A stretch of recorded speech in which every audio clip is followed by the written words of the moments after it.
বাংলাদেশের জন্ম থেকে আজ পর্যন্ত এই সুযোগ আর আসেনি। এই সুযোগ যেন হাতছাড়া না। এই সুযোগ হাতছাড়া হলে বাংলাদেশের আর কোনো ভবিষ্যৎ থাকে। এটা কোনো দেশ, এটা কোনো রাষ্ট্র থাকে। এটা যেন শুধু রাষ্ট্র না, পৃথিবীর সম্মানিত রাষ্ট্র হিসেবে প্রতিষ্ঠিত। যেহেতু তরুণরা এটা ঢাল করেছে, এই কারণেই এই কারণে এটা ইউনিক, অনন্য। অনন্য একটা দেশ আমরা তৈরি করতেছি। মানুষ এসে, দুনিয়ার মানুষ এটা এসে দেখে যাবে, তোমাদের কাছে শিখতে আসবে, তোমাদেরকে নিয়ে যাবে। আমাদেরকে বলো কি মন্ত্র দিয়ে তোমরা এটা করেছো, মন্ত্রটা তারা শিখতে হবে।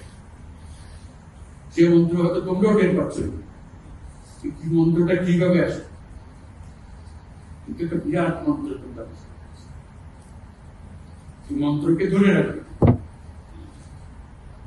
এই মন্ত্র যদি শিথিল হয়ে যায়, আমাদের কপালে অশেষ করতে,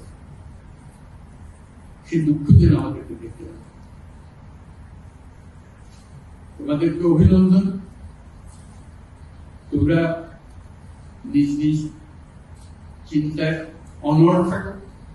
যে যত পরামর্শ দেয়, এটা থেকে বেরিয়ে আসা এই পরামর্শ গ্রহণ করো।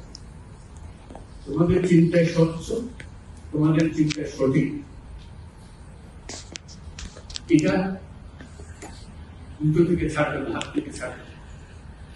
এবং আমাদেরকে স্মরণ করিয়ে দেবে, যদি আমরা এটার এই স্বপ্নের থেকে দূরে সরার কোন কাজ করে দেবে। আমাদের কারো কোনো ইচ্ছা নেই এই স্বপ্ন বাইরে যাওয়া, এই স্বপ্ন বাস্তবায়ন করাই আমাদের সার্বক্ষণিক কাজ। তবে ভুলক্রমে যদি আমরা সীমা অতিক্রম করি কোথাও, আমাদেরকে সঙ্গে সঙ্গে জানিয়ে দেয়। আজকে এই শপথ নিয়ে আমরা আজকে এই সবাই একত্র হলাম। সবাই যারা আজকে উপস্থিত করতে পারে নাই, তাদেরকেও এই সংবাদ জানিয়ে দিও যে আমরা একযোগে একসঙ্গে এই কাজে নামলাম এবং এটাকে ইনশাআল্লাহ সফল করব। ধন্যবাদ।